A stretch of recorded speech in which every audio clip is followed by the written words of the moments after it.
Mrs. Gandhi. I'm perhaps the only surviving person who actually attended Stockholm.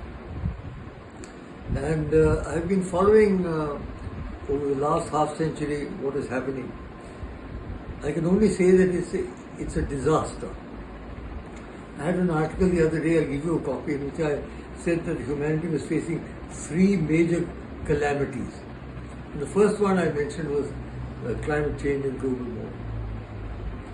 I'm afraid we failed to develop alternative sources of energy, which are so important. With energy has to be there. Without energy, we cannot reduce poverty. But the dependence on fossil fuel, I'm afraid, is still very, very strong.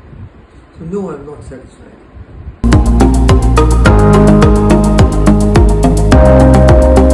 For their children.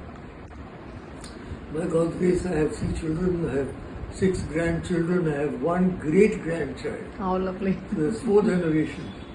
Obviously, one wants them to grow up in an atmosphere that is healthy, not lethal like it is now in Delhi and many parts of India.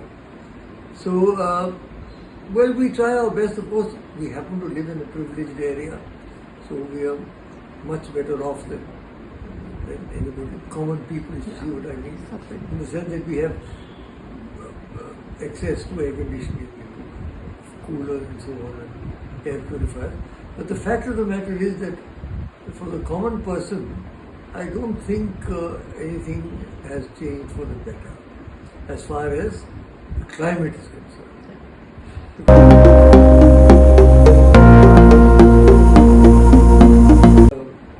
Weather conditions. No, not so much in India as around the world. Look at the wildfires that are destroying Australia and California, if you please, and the hurricanes and volcanoes and all sorts of things.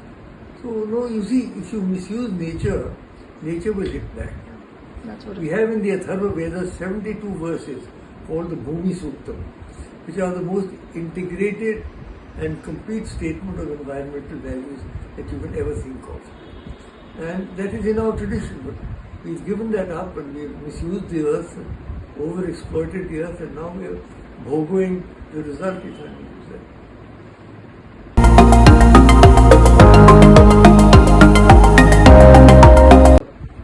A recommitment to saving the planet. It's the only planet we've got. Maybe a dozen people will go off to Mars or to the moon, but this is the only planet that we've got. And this is Gaia, this is Bhavani Vasundhara that has nurtured us up from the slime of the primeval ocean 2 billion years ago to where we are today. Now we've got to repay our debt to the land. And every government has got to take a decision. You see, it's all very fine to pass a resolution and to do the Paris Accord. It's good. Thank goodness the Americans have got back, because they are the worst polluters. Yeah. But that's not enough. Unless every country on the globe, all 200 or 210, whatever they are, each one of them has got to make some change. Because what's going to happen is, within the next 5 or 10 years, half a dozen countries are going to disappear. They'll be covered by the ocean, the island states.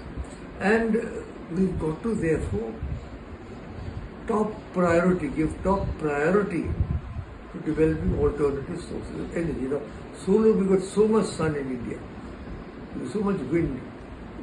We should be able to really do a lot of our energy from solar energy. Yeah. In fact, the Prime Minister has done some kind of a Surya alliance or something, solar alliance. That is something we should give up.